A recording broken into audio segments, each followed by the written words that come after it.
विनायकराव, काय हो, कशाचा विचार करताय एवढा? बापू, अहो शेतातली आपली जोडी शहरात कधी आली ते कळलं नाही का हो? पण विनायकराव, एक गोष्ट मात्र नक्की कळली मला, आपण आयुष्यभराचे पार्टनर आहे. बापू, अहो अमोलची तब्येत बरी झाली, मी एकदम निर्धास्त झालो बघ. हा पर आप्पीचं ना अर्जाच तेवढं काय कळना झालं बघ. हा, तसं बघायला गेलं तर लहान पोरं निरागस असतात. तू निरागसपणामुळं ते कोणाचाच राग त्यांच्या मनात धरत नाहीत. आपण मोठी माणसं मात्र छोट्या छोट्या गोष्टींवरनं एकमेकांवर राग धरतो, चिडचिड करतो. पुन्हा एकदा वेळ गेली मग माणसाची किंमत कळते. बापू, वय वाढत गेलं ना तसं त्याच्या जबाबदाऱ्याबरोबर इच्छा बी वाढत जातात आणि माणूस प्रेमासाठी एकमेकांच्या सोबतीसाठी स्वार्थी होतो आणि त्यातनं वाढते ती अपेक्षा. आणि विनायकराव, ह्या अपेक्षाच माणसाला वाद घालायला कारणीभूत असतात. अहो या लहान मुलांच्यातला निरागसपणा थोडा जरी जपला ना माणसाने तर मला वाटतंय जगातली अर्धी भांडणं होणारच नाहीत. खरंय. अहो, या निरागसपणामुळे तर मी थोडा निश्चिंत आहे. म्हणजे आधनं आप्यान अर्जुनच्या नात्याची काळजी वाटते मला.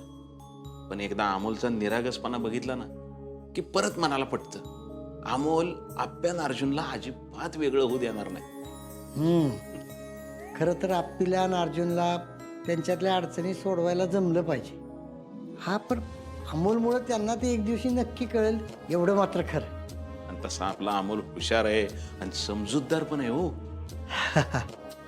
सगळं खरं आहे बापू, पण आप्पीनं अर्जुननं ना फक्त अमोलसाठी एकत्र राहण्याचा निर्णय घेऊ नये असं मला वाटतं. त्यांनी ना प्रेमानं एकत्र राहिलं पाहिजे. मी तसंच वाटतंय विनायकराव. अहो, जगात अशी किती जोडपी आहेत ज्यांचं एकमेकांबरोबर अजिबात पटत नाही, पण लेकरांकडे बघून ते एकमेकांबरोबर राहतात. होय मला ना आप्यान अर्जुनचं नातं तसं नाही बघायचं विनायकराव. बापू, आपल्या हातात आहे ना तेवढं आपण सगळं करू. बाकी आता राहिलेलं बघायला ते आहेच की. बरोबर आहे तुमचं, पण पार्टनर, सगळं एकदा व्यवस्थित झालं ना की आपण शेतात चक्कर मारू. अहो, तिन्ही सांजेला असं राणीतनं शेताकडे जाताना अंगावर काटा आणणारा गार वारा लागला ना, त्याच्यासारखी मजाच नाही हो. वा बापू वा. अहो असं छोट्या छोट्या गोष्टीत आनंद शोधणारी आपल्यासारखी पिढी ना आता बघायला मिळणार नाही बरं का. बाबा, मा, बाबा, मा, मा, तुझं बाबा कुठे आहे? आणि तू अशी इथं का बसलीस? बाबा आपल्याला सोडून निघून गेलाय बाळा, पण का मा? कारण त्याला आपण त्याच्यासोबत नकोय. पण मा बाबा पण सोबत हवाय. पण बाबाला आपण नकोय बाळा. बाबा, बाबा,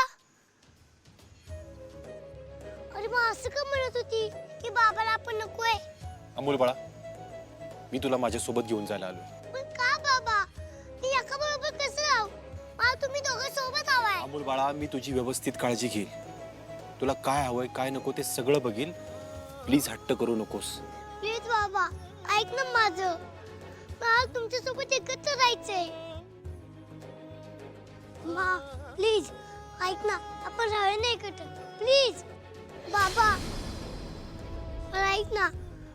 मला ऐकत, तू तरी ऐक ना रे. आपण राहूया ना एकत्र. प्लीज. बाबा पण नाही ऐकत. प्लीज तू तरी ऐक ना. बाबा, मला ऐक ना. आपण राहूया ना एकत्र. प्लीज. मला ऐकत, तू तरी ऐक ना रे. मा, बाबा,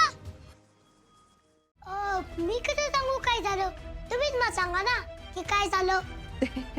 शाळेत शिक्षक कसे उभे राहायचे रागवायला, तसंच उभं राहिलाय. हा, काय झालं बाळा? तुला काय त्रास झाला का? हो बाबा, मला त्रास झाला. अरे बाळा, पण काय झालं तुला त्रास? काय झालं आम्हाला क्लिअर सांग जरा. काय झालं? मला आज बाबामुळे त्रास झाला आणि म्हणून मी बाबाला शिक्षा देणार. मला?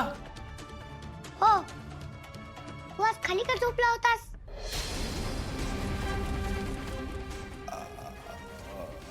अरे ते काय बाबा सांग सांग लवकर सांग. अरे ते मला गादीवर झोपच येत नव्हती, मग खाली गोदरी टाकली झोपायला. बर बाबा तुला माझ्या जवळ झोप येत नाहीये का? अमोल, अरे बाळा, बाबाला असं बोलतात का? मग तू का असं वागतो? सॉरी बाळा. असं कसं? चूक केली तर शिक्षा मिळणारच ना. का? अरे पण शिक्षा कसली? अमोल बाळा, मी तुला सॉरी म्हणतो ना, चूक झाली माझी. बाबा आजपासून तू मला आणि मला एक नवीन गोष्ट सांगायची. थांबा अजून राहिले. अजून? अजून हा काय? बाबा तू नेहमी वरती झोपायचंस, मी असू किंवा नसू. असं का बोलतोयस तू? तू कुठे जाणार आहेस? तू असणारच आहेस की आमच्या सोबत? तुम्ही दोघं मला एकत्र हवेत, ते पण एकमेकांच्या सोबत. हो हो बाळा. यस मग मी आलोच. बघितलंस? हट्ट बघितलास का त्याचा? म्हणून म्हणते त्याला लवकरात लवकर सगळं सांगून टाकूया आपण. आपली तुला येडबीड लागले काय? मी फक्त खाली झोपलो तर मला शिक्षा सांगून गेलाय तो. त्याला त्रास होतो आपण दोघं एकत्र नसलं तर. मग काय करायचंय आता?